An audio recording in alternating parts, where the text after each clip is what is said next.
So you have a spray foam job coming up. What should the homeowner and the contractor both do to prep for this job? Let's talk about it.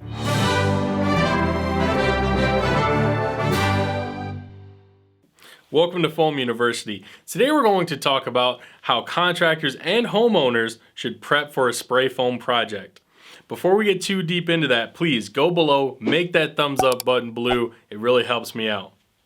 So, what should you do to prepare for a spray foam project? Well, as a homeowner, what you should do, and your contractor likely has asked you to do this, you should try to clear out the work area as best you can. Let's talk about a pole barn, for example. If there's a lot of equipment, if there's a vehicle, if there's tools, benches, whatever the case, it's always best to clear as much of that out as possible for the contractor. Obviously, they will be prepared to try to protect, cover, work around as much of that stuff as they possibly can. However, an easier project will always be better for both the contractor and the homeowner. So if you're the homeowner, you should always try to clear everything out as much as you can.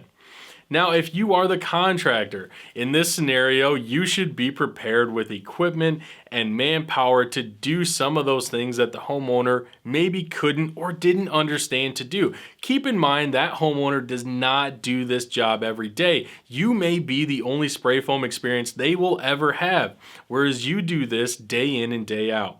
So be prepared. When you ask them to cover something up or to move something away from a wall, their vision of moving something away from the wall will likely be different than yours. A few feet from a wall for a homeowner might be exactly 3 feet away, whereas you as a contractor actually would like that table to be 5 to 10 feet away from the wall, so it's much easier to work and spray. So be prepared with equipment and manpower for you to do some of those steps yourself when you arrive to the job before you actually get to spraying.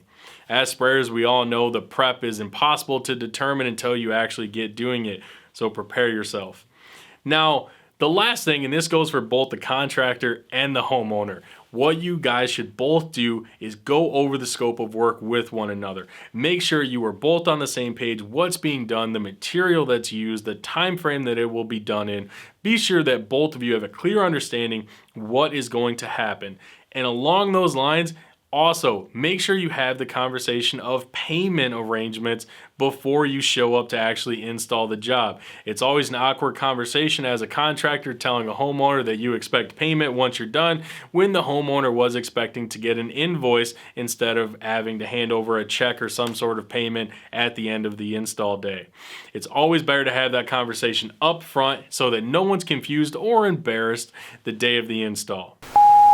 If you have more questions about this, please drop us a comment or check out the article that's linked below. Please don't forget, like this video, subscribe to our channel, and ring that bell so you see all of our notifications.